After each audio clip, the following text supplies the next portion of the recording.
Good evening, everyone, and welcome to Free. I'm Ryan, and I'm the pastor here, and it's so good to be with y'all on another Saturday night. Welcome, welcome, welcome. If you're new with us this evening, let me tell you a little bit about who we are. We are a community for addicts, loved ones of addicts, and Jim, it's so good to see you, man. We got people all over the place. Banana. We're a community for addicts, loved ones of addicts, and spiritual refugees. What we do here each and every week is break the silence of addiction and create space for healing, recovery, and spiritual connection. Why do we call this place free? Because all the things that set us free, grace, compassion, love, forgiveness, these are the things that are so freely given by God, and they're the things that set us free.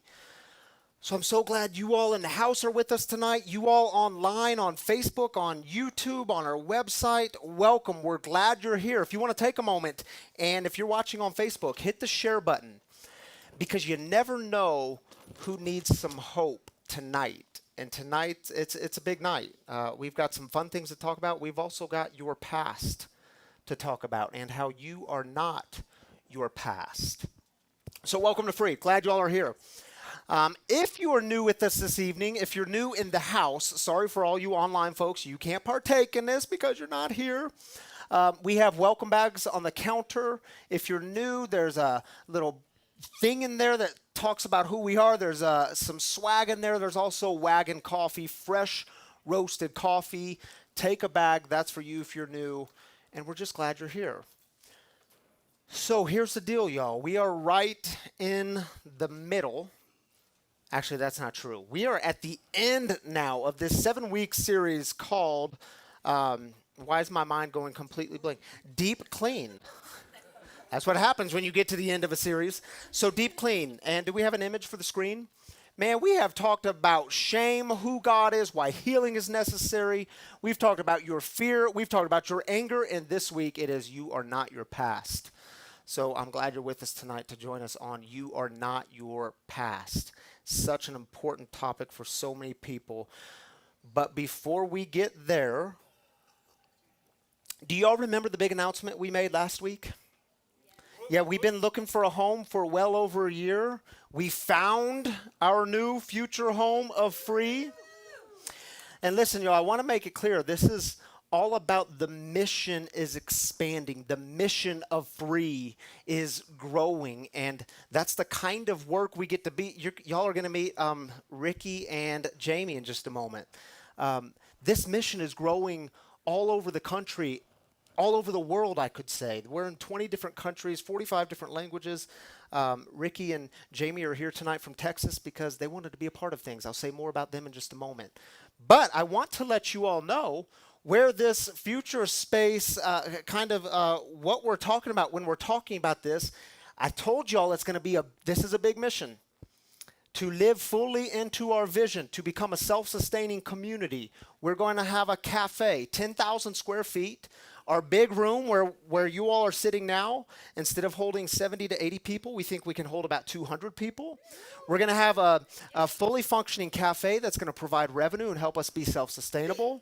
We're going to have a fully finished basement that we can host multiple meetings in at one time. Do y'all know how big that is? Because here in this space, we can only have one meeting at a time, and we all got to be quiet. Yo, we can clap for that.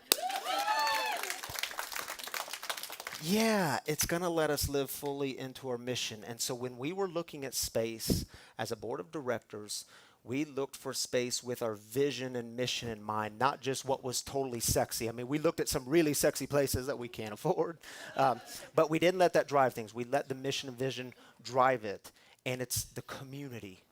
It's you all. I mean, that's why we do this thing, because it's about actual people's lives. So I want you to take a look at this video. It's 5 minutes. And then we're going to come back, but take a look. Hey everyone, I'm Ryan. And I'm Tammy. And welcome to Free's Future Home.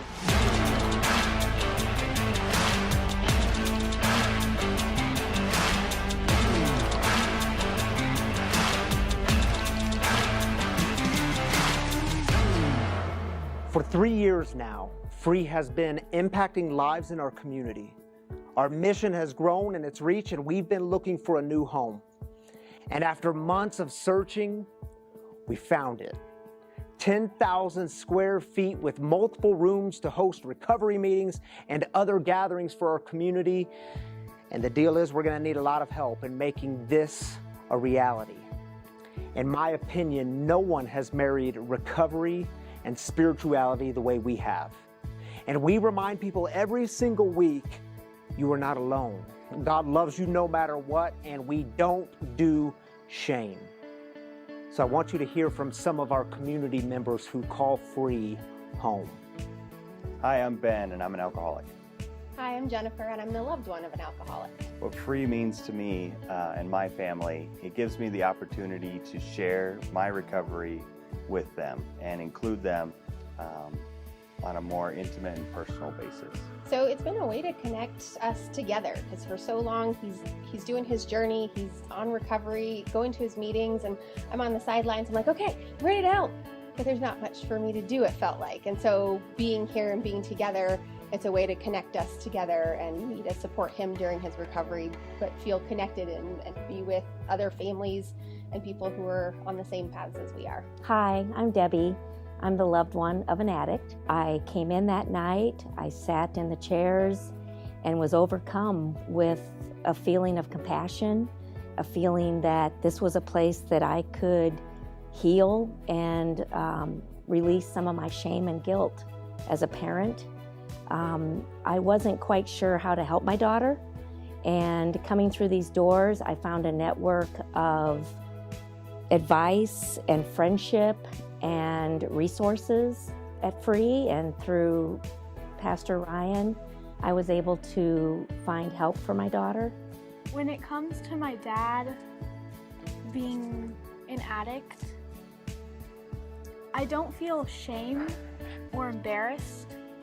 I feel proud, because to see him actually getting help and wanting to stay with us, that makes me feel really good that he wants to stay with us, and it shows that he loves us, and I know that he loves us, and I don't have shame around him at all. I love him. Hi, I'm Sheila. I'm the loved one of an addict. I get to come here and I get to serve coffee. I get to donate monetarily, and I get to love sideways. And by that, I mean I get to bestow love and kindness and grace on the people in this community.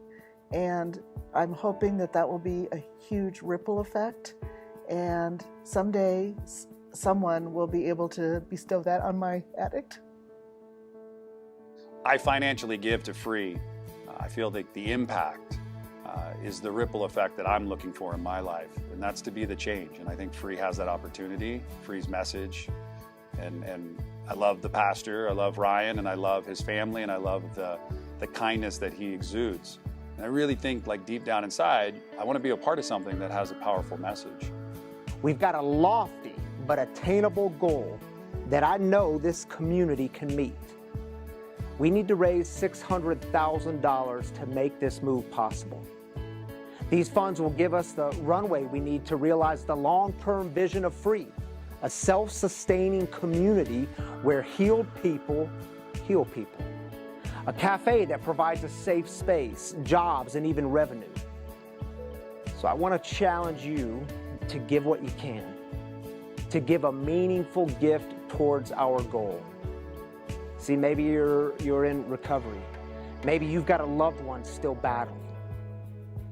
Maybe it's time for you to pay it forward so that we can keep reaching others with our mission of breaking the silence of addiction. And there's one thing I know. We're all in this together. If you've been moved in any way by Free's mission, I invite you to give.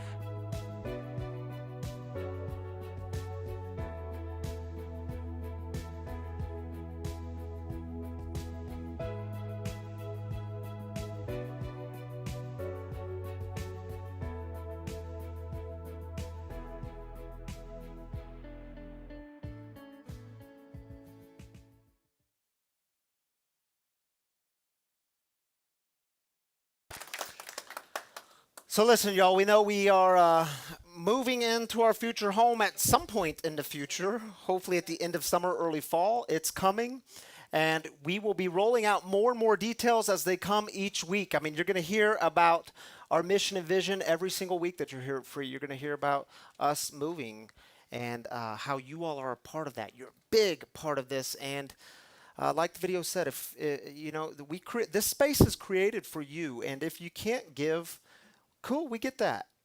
But maybe it's your opportunity to also pay it forward, and that's cool too. So you'll be hearing more from us along the way. We're glad you're here, glad you're part of this community. And the way we begin in this community is by celebrating together. We are going to celebrate. So this is your opportunity to get real, to get vulnerable as we do in this community. To give us your celebrations. Maybe it's anniversaries, sobriety anniversaries, birthdays, new baby. We've got new babies in this community. A few of them, actually. So new baby, I mean, whatever the new thing in life is, we celebrate that together. We believe God joins in the celebrations with us and loves to celebrate with us. So if you're online, this is your opportunity to get vulnerable. Put it in the comments. If you're here in the house, well, you get to do it live. How's that? All right, take a couple of minutes, and then we're going to come back, give us the good stuff in life, and then we will celebrate together. Hello world, wake me up to another good morning, time to go. Got that smile upon my face, 'cause there's excitement in the chase, this I know. Yeah, I'm going for the ride and find myself, I am alive, and I soar. Still I run towards the wind and let the challenge draw me in, 'cause I want more. Oh, we are all looking for adventure. We are all looking for adventure. We are all looking for adventure. We are all looking for adventure. We are all looking for adventure. We are all looking for adventure. We are all looking for adventure. We are all looking for adventure. Oh, wake up heart and wake up mind, and see the world is yours to find. And with every passing day there's more, calling you out to explore. Get up and go. There is joy found in the race, and I feel it in the place where I'm free. And I simply can't deny it, that I feel adventure calling out to me. Yeah, we are all looking for adventure. We are all looking for adventure. We are all looking for adventure. We are all looking for adventure. We are all looking for adventure. We are all looking for adventure. We are all looking for adventure. We are all looking for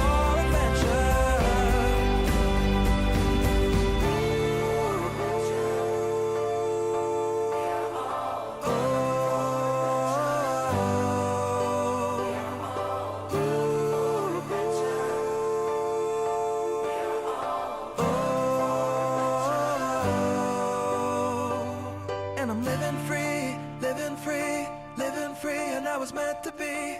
Living free, living free, living free, and I was meant to be. I'm living free, living free. All right, welcome back, everybody. We just had too much fun here for just a moment. Tammy's going to join me. Tammy Canada in the house. Aw, I see some faces I haven't seen for a while. I know, isn't it beautiful? We were just celebrating in the house. The CDC dropped the mandate for masks if you've been vaccinated, so I think that's why we have some faces we haven't seen here. I love it. I love it. Yeah. All right, let's celebrate with our online community, shall we? Hey, Mary, she says, glad for Cindy and I to be visiting with my older sister, Margaret, and her husband Jim in Florida. Always a cool time with them, and it's my sister's 65th birthday. Very good. All news. right. Happy birthday. All right. Terry says, praising God for a glimmer of hope this week in the job searching. We'll take All it. right, Terry, we're going to celebrate that with you and keep praying for you too. Thank you for sharing that with us. We're going to Celebrate celebrate it again? Terry. He's praising God for a glimmer of hope. All right, next one. Tina, today I celebrate having a completely healed, organic relationship with my ex-husband, kid's dad. Who gets that? You guys prayed for it, and Higher power. higher power made it happen. Yeah. All right, Tina, we are celebrating that with you. Completely organic, healed relationship. Love it. Thank you for sharing that with us. That's the good stuff. All right, Michelle says, I am celebrating my husband's 50th birthday. He takes good care of me, dealing with me being sick all of the time. I cannot clean, cook, and he does everything after working more than 40 hours a week. I am so blessed to have his love and support. Dang, I'm tired just reading that. Yeah, he's a good one. Hang on to it. We'll celebrate that with you. Glad you're here, Michelle. Way to go, Michelle. Jeremy Rainwater says we're celebrating our son Sebastian's second birthday and our friend Audrey's presence in our lives. And she's here and they're here. And we're All right, excited to have everybody. them. Everybody's here. Celebrating that with y'all. Alyssa says our little girl Ashlyn just celebrated her Really? first birthday.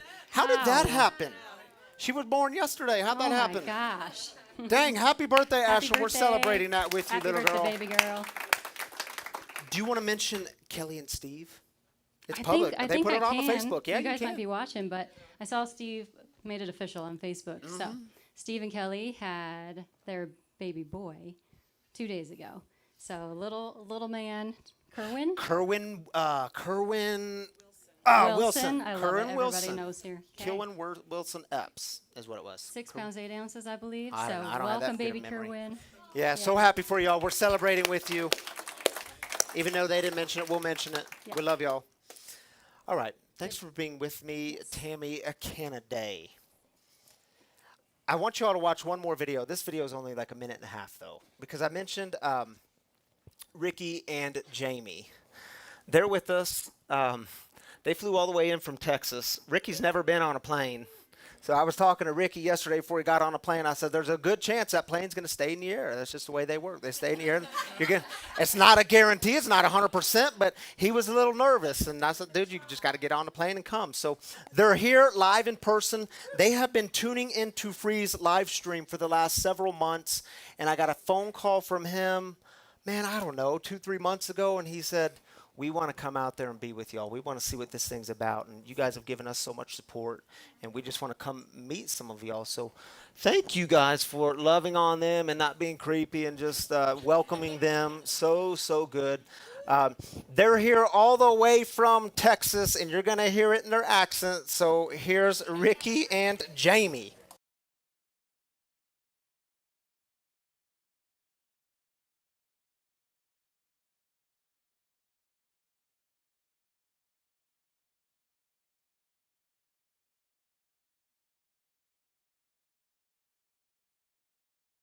My name is Ricky. I'm a recovering alcoholic from Texas.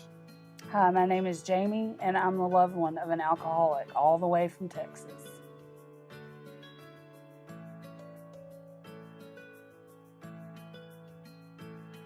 Well, getting on the plane for the first time for me was definitely an experience. Something that I never thought that I'd be able to do before, or actually had the will or the want to.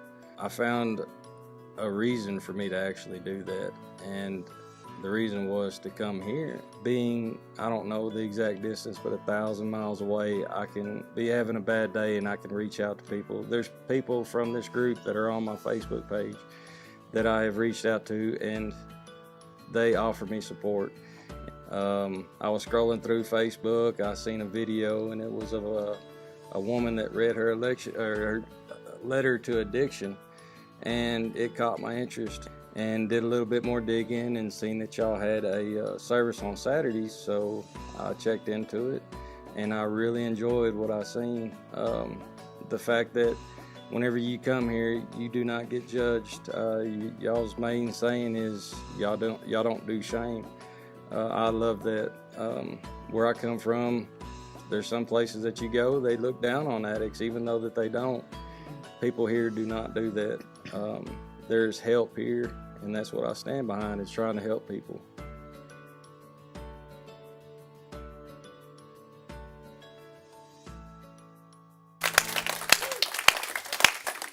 Ricky and Jamie, so glad you're here. By the way, Ricky just celebrated 2 years of being sober. Congratulations, brother. Love you guys. Now, here's what we want to do. We want to make them feel a little bit more at home tonight. So I know what we say usually, we don't do shame, but we want to make them feel at home. So on a count of three, y'all don't do shame. 1, 2, 3. Y'all don't do shame. That's how we do it here. All right, guys, we are going to jump into You Are Not Your Past. And here's a little video to kick us off. We keep playing with fire. Knowing it's a dangerous game. So we keep playing with fire.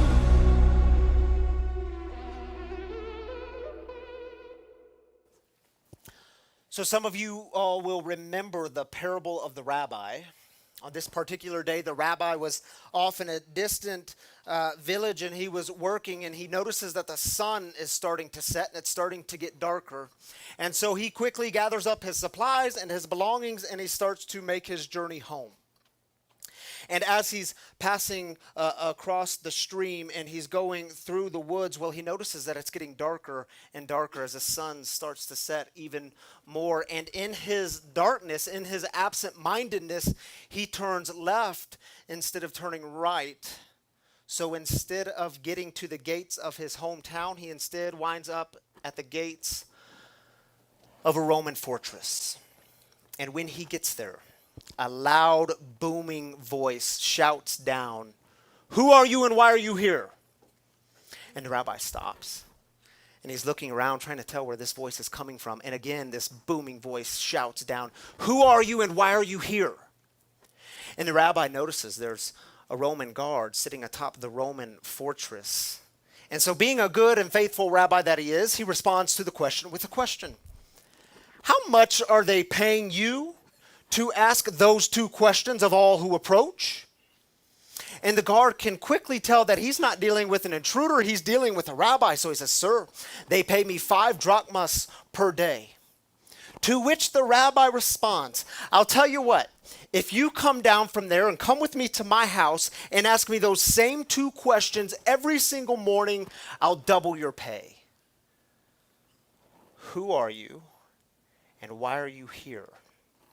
The 2 most important questions you can engage in this world. My brothers and sisters, who are you? See, I was in a conversation last week, and this person, she was asking, this was over Facebook Messenger, she was asking very honest questions about spirituality and religion and what it means to be a pastor. She didn't have church experience or religious experience, so she was really curious about my role of a pastor in the world and what that means. And y'all, I tried to answer her as simply as I could, and I'll be honest with y'all, sometimes I think I have the easiest job in the world, and here's why. Here's what I told her. My job of a pastor is to constantly remind people who they are. Loved by God no matter what. No matter how checkered your past is, no matter how checkered your present is, you are loved. You are worthy of being loved. The things you did don't determine your standing with God. You are not your past. You are a son or daughter of God always, all the time, no matter what. That's just the way it is. It's who you are.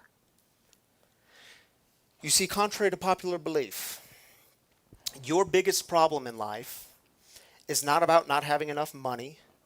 Your biggest problem in life is not that past relationship. Your biggest problem in life isn't your rap sheet or your criminal history. Your biggest problem in life isn't the things you did when you were loaded. Your biggest problem in life, in fact, has very little to do with the drugs or the booze or any other addiction. Your biggest problem in life happens when you forget who you are. Because see, when you forget who you are, those other voices, they love to creep in and they start giving you that false identity. Is it true? Especially the voice of your past. The voice of your past loves to creep in and start telling you everything you're not. It starts telling you who you aren't, and it tries to convince you that this is true.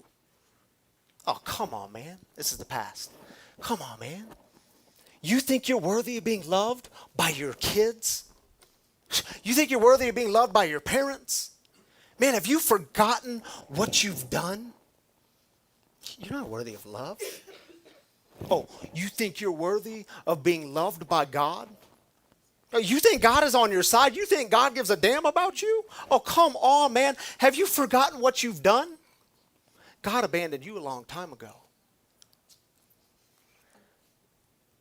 My brothers and sisters, who are you? And y'all know how it works, right? You see, some days you wake up and you're on top of the world. Oh man, you are the cream of the crop. You're the big shot. People better watch out because here you come and you got the big bloated ego. People better look out. And then is it true the very next moment or the very next day, something happens and all of a sudden those voices, they start to creep in and those stories start to creep in, the ones that put you down, the ones that degrade you, the ones that make you feel awful about who you are? Yeah, it happens quickly, doesn't it? And it's interesting because, again, going back to the rabbinical tradition, in the rabbinical tradition, there's the two pieces of paper. And rabbis at all times carry two pieces of paper, one in this pocket and the other in the other pocket. And in this pocket, the piece of paper reads, I come from the dust. And you pull out that piece of paper on the days when you're feeling like you're the cream of the crop. You're the big shot. People better watch out because you're coming into town. You got the bloated ego going. I come from the dust. It's the great reminder of the power of humility. And then in the other pocket, well, that piece of paper, it says the universe was made for me. Yeah, you pull out that piece of paper on those days where those stories and those voices creep in. They tell you who you aren't. They degrade you. They put you down. They make you feel awful about who you are. The universe was made for me. It is the simple reminder that when it comes to you and God, you are indeed the bee's knees. You're it, man. The universe was made for you. It's like God saying, I made this for you. This is your playground. Now go play. How many of you need to pull that piece of paper out of your pocket today? Maybe tomorrow. Maybe the next day. You see, y'all, there's a beautiful story in John's gospel. And it's about Jesus encountering a Samaritan woman at a well. And it's a story about shame and secrets and how God handles people with a past. And see, before the story even begins, we're given this really important detail. The text tells us that Jesus left Judea and started back to Galilee. He went through Samaria and entered into the town called Sychar. I know it's a lot of details, right? But it's really important, and here's why. Because Jews despised Samaritans.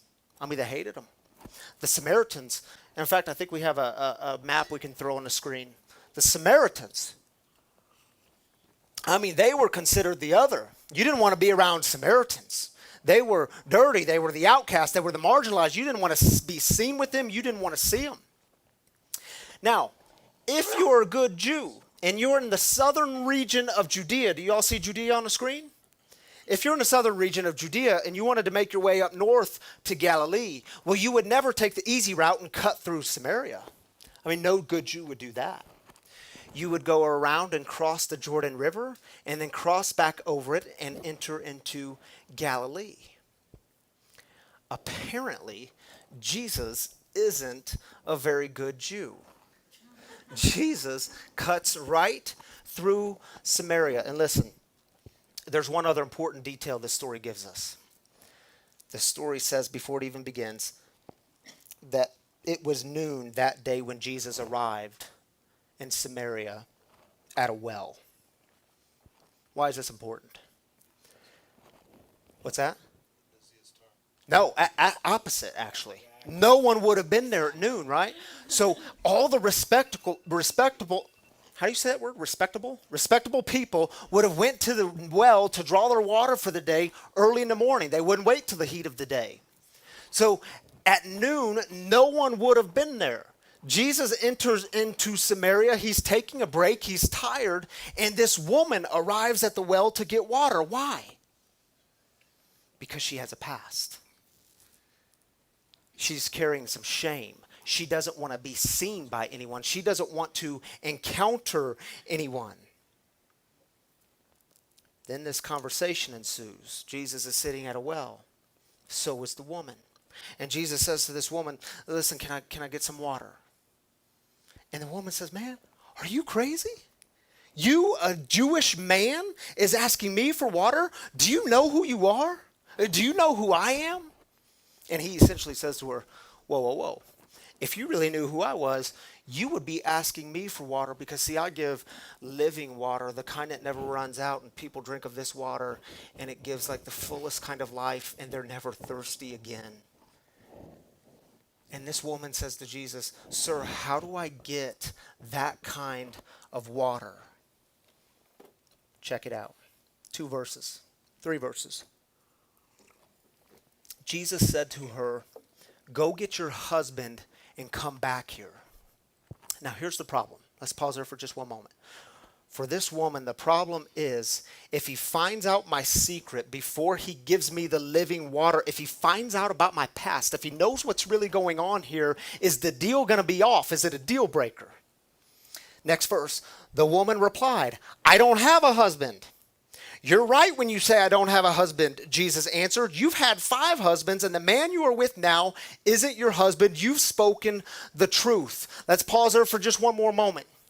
Here she is, a woman living with shame, and the text is unclear. We don't know why she's had 5 husbands. Keep in mind, in the first century Greco-Roman world, she would have been considered a piece of property. She would not have the power and the rights to actually leave a marriage on her own. So we don't know if she was left, abandoned, if her husbands just died tragically on their own. I mean, we have no clue what happens. The text isn't clear. All we know is that her secret isolates her from the community. And when it comes to Jesus sitting with this woman, she knows that she's got 3 strikes against her. She's a Samaritan. She's a woman who's looked down on by men, and her past has completely stained her reputation. And what makes this story so provocative isn't just Jesus going through Samaria, but it's Jesus sitting with her and offering her life, even knowing who she is and knowing her past. Why? Because Jesus apparently doesn't do shame either. 2 more verses. Just then, his disciples came back. They were shocked. They couldn't believe he was talking with that kind of woman. They can't even say Samaritan. That's how deep the hate is. No one said what they were all thinking, but their faces showed it. The woman put down her water jar and went into the city. She said to the people, come and see a man who has told me everything I've done. Do y'all get why this is so powerful? She drops everything of meaning to her. She drops her water jars and she runs towards actual people. The very people her shame kept her from. She runs to them and she says, man, y'all aren't going to believe it. Y'all are not going to believe this. This man told me everything I've ever done. Come check this out. This God told me that I was worthy. This God said that I wasn't my past, that I was more than my past. This God knows my past and still wants to be with me. You see, my brothers and sisters, who are you? Have you sat long enough with the God who says, you are worthy of love. You belong. I don't care about your past. I still want to be with you. You are not your past. You are more than your past. Who are you? And here's the kicker in the story. It comes at the very end, like good stories do. verse 39. Y'all can read it later. I'm in chapter 4, verse 39. Many of the Samaritans from that town believed in him because of the woman's testimony. He told me everything I ever did. Do y'all get it? You are not your past, but God wants to use your past to bring healing to other people. What if your past has the power to be living water to the people who need it most? And y'all listen, I get the fear here. We talked about fear a few weeks ago. I get the fear here. I know what it was like to live as a pastor and an alcoholic and hoping that no one could find out. No one could know about this. No one could know that I got a DUI while I was studying the Bible. No one could know what our marriage really looks like, that it's falling apart and we don't know how to fix it. No one can know what Ryan's life is when he gets home. No one can know who we really are, and it's exhausting. The big book of Alcoholics Anonymous, it describes it this way in just a few sentences. We will not regret the past, nor wish to shut the door on it. We will comprehend the word serenity, and we will know peace. No matter how far down the scale we have gone, we will see how our experience can benefit others. We will suddenly realize that God is doing for us what we could not do for ourselves. Yeah, see, when you know who you are, when you know who and how God sees you, you no longer fear the past and hide in shame, because you know that your past is like this secret medicine for the world, and it's going to bring healing if you let it, if you don't shut the door on it and regret your past. You see, who are you? Who are you? Because when you know who you are, you will have more clarity on what it is you are about in this world. Who are you and why are you here? You'll have more clarity on what your work in this world is about. You are not your past. But don't leave your past. We need your past. The world needs your past. There are people here barely hanging on that need your past. You know, no other Hollywood film portrays this, the truth of this matter, better than the film The Lion King. Y'all remember The Lion King? I asked Danny Colella a stupid question earlier. I said, man, we're going to play this clip. Have you ever seen The Lion King? He said, why would you ask me such a stupid question? Everyone's seen that. The Lion King, do y'all remember though? Simba is filled with shame. He's running from his past until his father and Rafiki, the wisdom monkey, remind him who he is. Take a look at this scene. Father?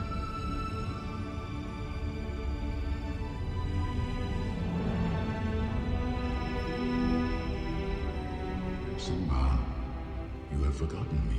No. How could I? You have forgotten who you are, and so forgotten me. Look inside yourself, Simba. You are more than what you have become.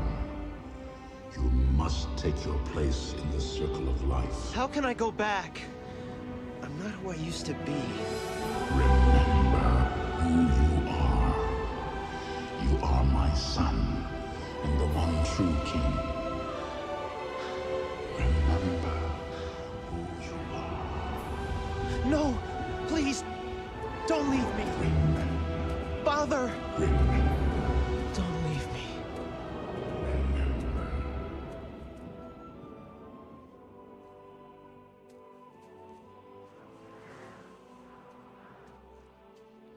What was that? The weather. Very peculiar, don't you think? Yeah. Looks like the winds are changing. Change is good. Yeah, but it's not easy. I know what I have to do, but going back means I'll have to face my past. I've been running from it for so long. Ow! Jeez, what was that for? It doesn't matter. It's in the past. Yeah, but it still hurts. Oh, yes, the past can hurt. But the way I see it, you can either run from it or learn from it. Ah! You see? So what are you going to do? First, I'm gonna take your stick. No, no, no, no, no! Not your stick! Hey! Where are you going? I'm going back! Good! Come on! Get out of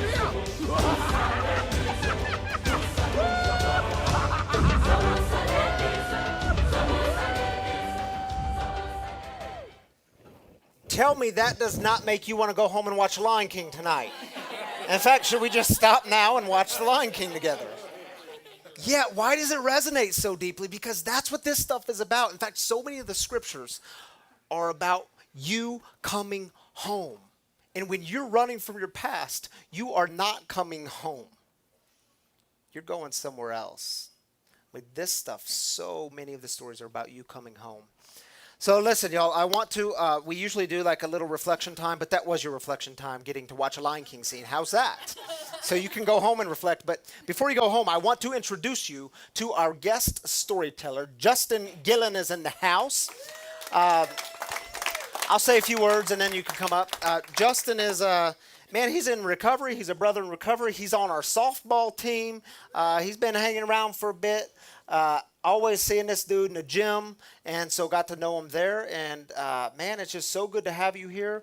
I said in the email of former professional snowboarder to then turn to addiction, lost it all. You're going to tell some of this story, but just to give you a hint of who he is and what this stuff does when we actually face our past, he now gets to be a husband, a father, a business owner, all the things that this addiction stuff steals from us. Well, we get to now do those things. So I want y'all to help me welcome Justin to the table.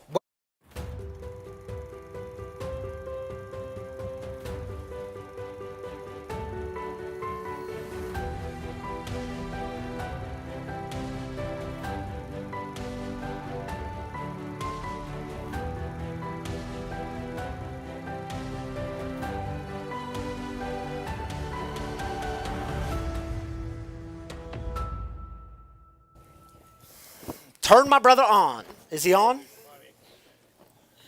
Check one. I'm yeah, on. dude. All right. All right. Heal people, and Lion King analogies. I like this place. Yeah, dude, keep coming back. Yeah, man. So, hey, before we get started, let me say this to any of you in the house or online. If you've got questions for Justin along the way, put them in the comments. I will try to read them, but he also said he'll be sticking around tonight on the thread and engaging you all. So if you've got questions or things you need to say to Justin, burning desires towards Justin, let him know. Put them in the comments. And also, guys, before we get started, just want to take a moment and recognize your awesome leaders, Tammy and Ryan Canaday. Can we give them a huge round of applause? Oh. No, I haven't got to be a part of Free per se, but I have got to see firsthand kind of some of the things that you guys do here. My brother Derek Didle, I've just seen amazing, beautiful, beautiful growth coming from that man, and I know that this place is a huge part of that. And also, a huge round of applause for the rest of the leadership team here that does all this, that makes all this happen, that gives selflessly of themselves to make sure you guys have a spot to be here and to come Absolutely. and check this out. Can we give them a round of applause as well? Awesome. And lastly, if you see me putting this microphone down, I haven't held a microphone in a long, long time. I did do karaoke last night, so I've got a little bit of experience going as of last night. But if you see this thing going down, just give me the wave. Let me know that I'm not talking into it. Was it your first time doing karaoke sober? Yes, first time doing sober. I don't remember the last time, so yeah. First time sober. You don't want to remember that. All right. Is there video to prove that? No, we didn't. No video allowed. Because your wife is here. We'll talk to your wife about this. She'll back me up. Nicole, if you need to give us the truth at any point along the way, feel free to step in. All right, let's get started, shall we, Justin? Yeah, man, let's go. Here's what I want you to talk with, because we're talking about you are not your past. So your past includes stories of addiction. We don't need all your war stories, but it is worth saying you had the shame of, that you carried around the shame of contemplating suicide and wanting to end it all. I mean, that's how bad it got for you. And tell us a little bit about that. And the redemption in that is now you get to share your story and help others. At least that's how you described it to me. So talk to people about that kind of living in the past. Yeah, of course, there's a long history, and when we tell our stories, I could certainly take up probably a lot more time than I have up here, so I won't go into deep detail, but I grew up in a rough situation, a rough neighborhood. Single mom, wasn't the most conducive lifestyle to raising a child, to say the least. And I didn't realize it then, but I had bad anxiety from a really young age, and depression and those types of things setting in, and didn't really know what that was as a youngster. But I found alcohol at a very young age and realized really quickly that was something that masked that and put a Band-Aid over it and didn't allow me to have to feel those things on a regular basis. So alcohol very quickly became my best friend, and that happened at a young age. So through early alcoholism, high school, sports, those types of things, I kind of lost my mind, and I took off and said I'm going to become a professional snowboarder while deep in alcoholism, during that whole time. And I took off and somehow made that happen throughout, my alcoholism. And obviously it wasn't to the point that it ended up getting to. But I was able to turn professional, became a professional snowboarder, ended up going to California, meeting my wife out there. While the whole time, obviously, we know it's a progressive disease, and it certainly did that. It progressed and progressed and progressed. And for me, it no longer became about snowboarding. It was about, when could I drink, how much could I drink, and how much could I hide it and still, hopefully be able to barely survive and have enough money to drink and hopefully pay rent, right? So that lasted for a little while. I fell flat on my face in that industry just because I couldn't show up. Couldn't show up to competitions, couldn't show up to photo shoots, and it no longer was important to me. The bottle was much more important to me by that time. So I came back here, thought a change of scenery, get a real job. As my mom says, maybe that would help. I came back here, and alcoholism just got worse and worse and worse, and in a downward spiral. I kind of just found myself, in a very, very deep, dark place. And I was somebody who was always very outspoken against suicide. I had, some people in high school and with our community that had committed suicide, and had some good mentorship that kind of really turned me away from that. And I was really strong and outspoken against that. But somehow through this disease and through that pain in that prison that I found myself in that deep, dark hole, and there was no way out, I found myself starting to think, gosh, I'm not the father that I'm meant to be. I'm not the husband that I'm meant to be. I'm not the son or the brother that I'm meant to be, and I'm a burden on everybody and a burden on myself. And I lived on a third-story townhome apartment at that time, and in those deepest, darkest moments before that gift of rock bottom, I found myself repeatedly peeking over the edge of that balcony, and only reason I didn't jump is I wasn't sure it was high enough. If it was 2 or 3 stories higher, I probably would have jumped. But I just wasn't sure if I'd survive through it, and knew I didn't want to do that. So I'd take myself back in and take the cap off the bottle and keep drinking. So did you ever ask yourself the question, or maybe some loved ones in your life asked the question, dude, why don't you just stop drinking? I mean, you lost your snowboarding career. You couldn't show up to photo shoots. I mean, why didn't you just stop? Yeah, absolutely. I was asked that regularly by family and things of that, and it was always a different answer. Usually, just some type of denial. I knew the answer. The answer was I couldn't. I didn't have what it took. I didn't have the power within me to stop. I simply did not have what it takes, and that's step one for me, right? The moment that I realized I didn't have what it takes, that's when things started to switch and kind of change gears a little bit for me. So was there ever a point along the way where you lost, because I know God and spirituality is a big part of your life now. Not sure it was in the past, right? But it is now. And was there a point where you looked in the mirror and where you said to yourself, man, there's no way God's into this. There's no way I'm worthy in God's eyes. Yeah, absolutely.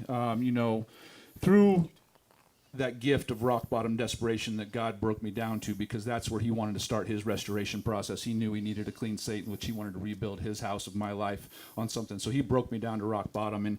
And through that, as I started to get sober and was able to reach out to, AA and those types of things and started to get the ball rolling, I started to understand, the God concept and what that means to me. And, I had actually become Christian and believed in Jesus Christ as my Lord and Savior kind of right before starting to get sober, and remember praying and praying and praying in the shower thinking, man, why won't he answer my prayers? I just need help. Why won't he answer? But little did I know, like I said, he had to get me to where it was rock bottom, and he needed something solid to where he could kind of rebuild my life. Yeah, so you said to me when we met, Justin, I wrote it down. You said worthiness isn't a feeling. You're worthy because you are. It's who God says you are. Even at your worst moment, God still loved me. Even at my worst moment, God still loved me. Talk about that a little bit. Talk about worthiness. What's it mean? Yeah, because don't you think it's this kind of thinking? It's a transformation of the mind and heart that gets us from not getting stuck in the past. Yeah, through the gifts of sobriety and seeking, I started to understand it's not about who you were. It's about remembering who you are, and more importantly, whose you are. He calls you son, he calls you daughter. Every hair on your head is numbered. Steps you take are counted and blessed in front of you. Says, for I am your Lord. What he means to me and for us, he chose us in our darkest moments. Even when we were in the wreckage of our past and we were hurting everybody around us and hurting ourselves, he still chose you and he still loved you. And, knowing that he knitted me in the womb, knowing the path that I would take, knowing the mistakes that I would make, knowing the harm that I would cause, he still chose me, he still loved me, and he still had a calling on my life, and he still had a plan, and I knew he needed that substance so that, it says in the Bible, we were made overcomers by the grace of God and the word of our testimony. Those are the only two things, right? The grace of God and the word of our testimony. And I know now our testimony isn't just some fancy story of addiction and recovery. If we take it right, it's a weapon of mass destruction against this disease, this entity, this enemy. It's the sword that we bear against this thing, our testimony, and that's how we're made overcomers. So, and we get out of, into sobriety a little bit, and then, like Ryan said earlier, those thoughts start creeping in. You're just a POS drunk alcoholic who didn't give a crap about anything or anybody. Why do you think you're worthy of a life, of a real life, to be a loving husband and a loving father and a real friend and somebody who suits up and shows up on a daily basis? You can't do that. You're not worthy of that. And I get to talk to people and I hear that all the time. Well, I don't feel worthy. And, finally hit me, worthiness isn't a feeling.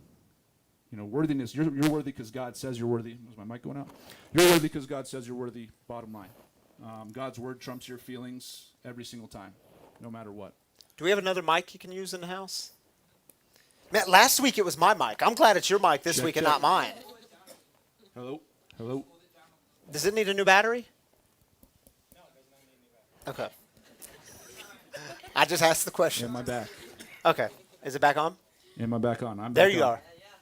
All right. Awesome. Technical difficulties wouldn't be fun without those.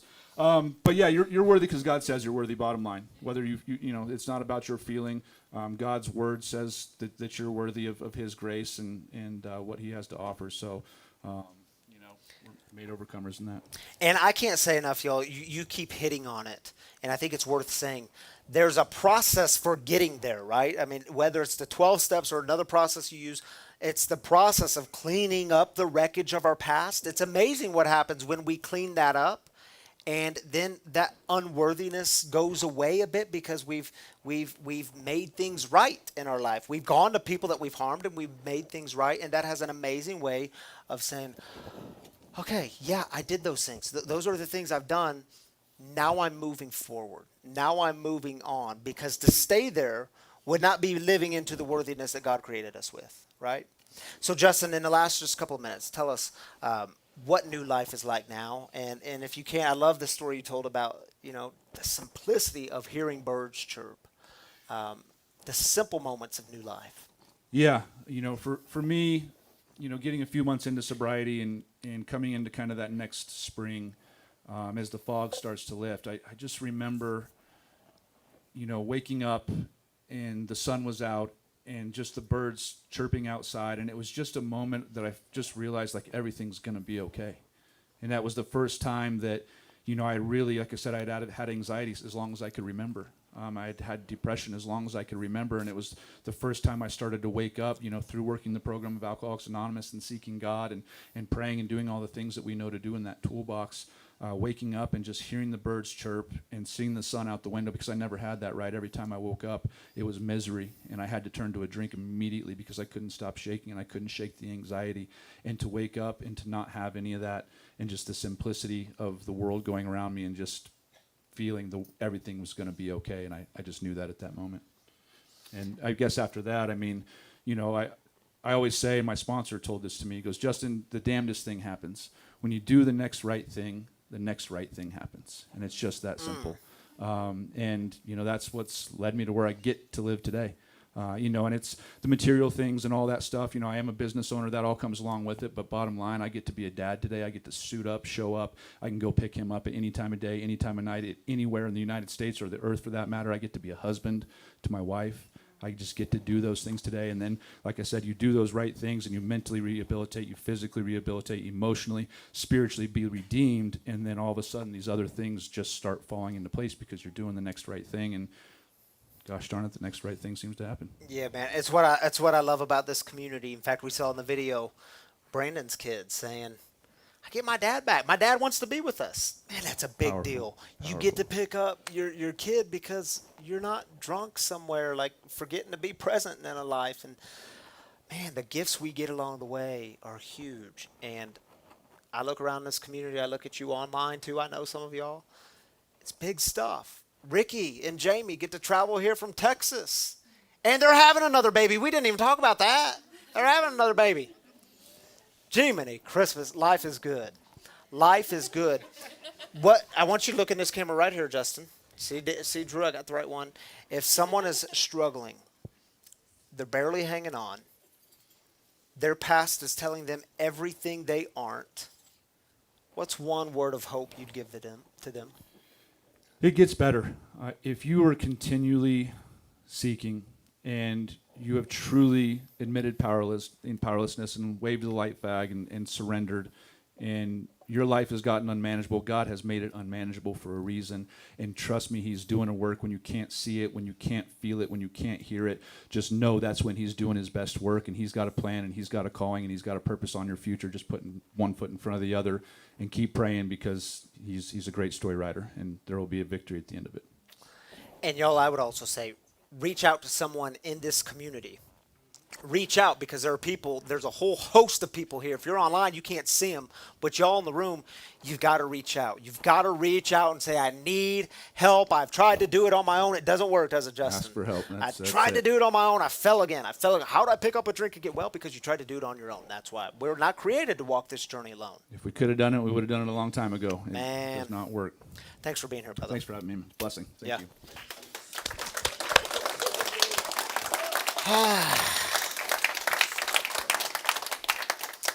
Thank you, Justin, spelled with a Y, Justyn. Speaking of not doing it alone, y'all, it's the way we close things down in this community on a Saturday night is we share heartaches together, burdens, the heavy stuff that we carry. Because again, you weren't created to carry this heavy stuff by yourself, so we share it. If you're online, even if you're in the house tonight, we're going to do it together. But if you're online, yeah, we invite you to get vulnerable with other people, to put it in the comments. We have a prayer team that prays for you throughout the week. We try to connect with y'all. This community will connect with you. And I know it can feel a little awkward putting that in the comments, like, oh, that's too heavy. That's too whatever. Just put it in. I mean, just drop the pride and ego for a minute and let people surround you with love. I love getting home on a Saturday night and seeing all the comments, and I try to respond to many of them on Saturday night when I get home. But I love to see how this community, how you all surround each other with love and encouragement, and man, that's a cool thing to be a part of. So take a couple of minutes. If you're here in the house, we'll do our thing together. If you're online, you all do your thing together, and then we're going to come back as one big community after that. So I'll see you in 2 minutes or 3 minutes.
not going to go down the same path. Yep. All right, prayers for this kid. Anonymous kid. Yeah. All right, thanks for sharing that with us, Kavita, and welcome back to all of you. Welcome back, Tammy. Thank you. Shall we begin with our online community? You start. Oh, I do? Don't you usually start? You want to take this one? I'm going to take this one. Okay. Consuelo says, asking for prayers for our family as we work through the addiction and try to stay strong for one another.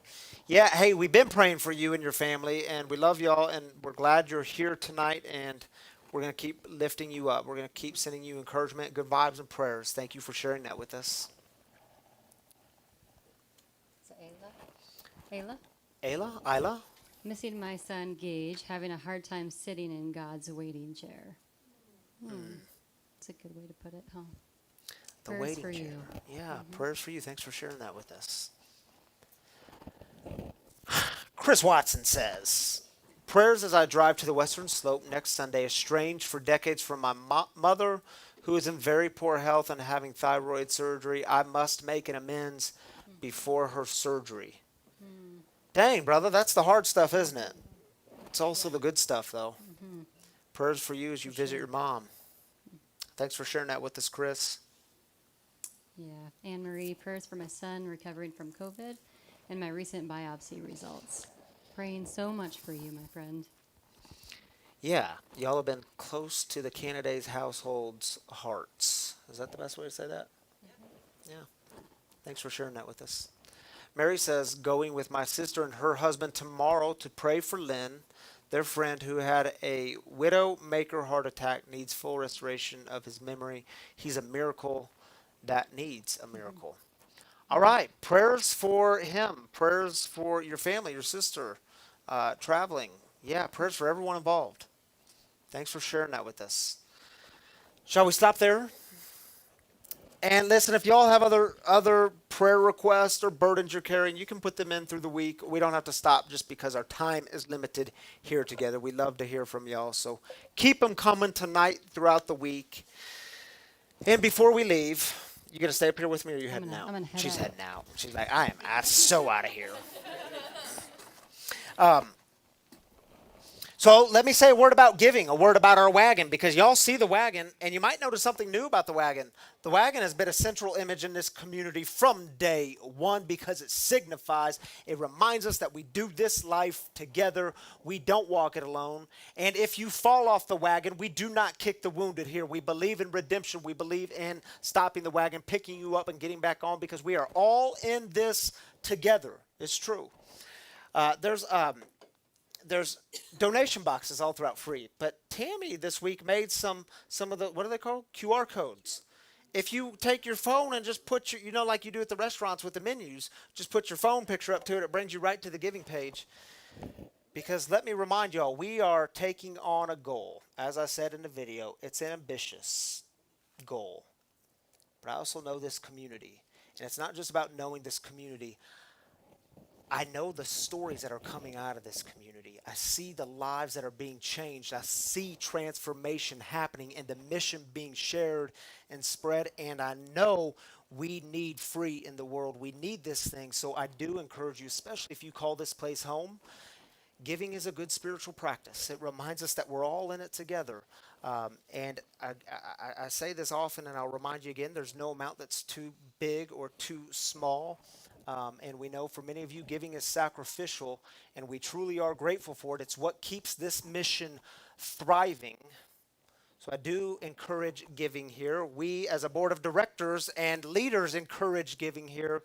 And listen, there's 3 ways to give in this community outside of this space. You can give online. You can go to the website and type in freespiritualcommunity.com/give, and you can give the, I'm sorry, the app. That's the app. I missed it.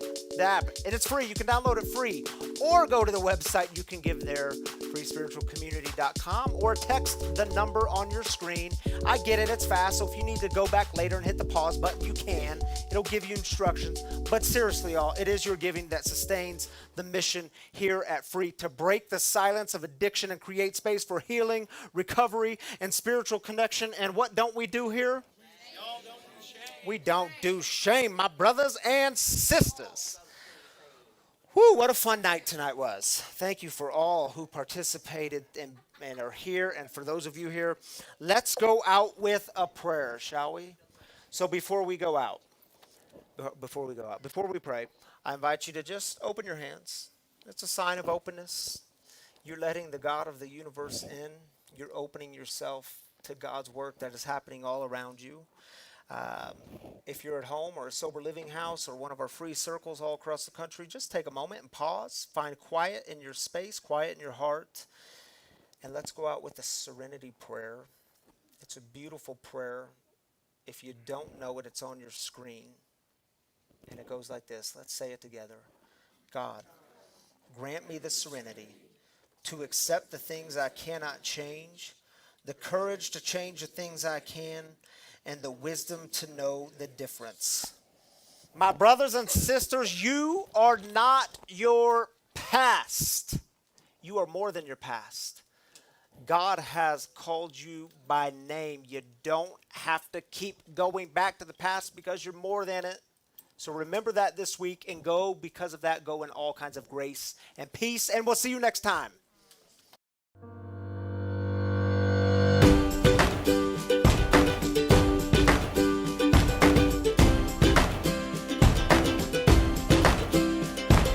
People ask me what my secret is. I just smile and say, follow me. I'm sitting on top of the world, on top of the world. Life's too short not to really live. I got a big heart, I can let you in. I'm sitting on top of the world, on top of the world. On top of the world. I'm sitting on top of the world, on top of the world. On top of the world. People ask me what my secret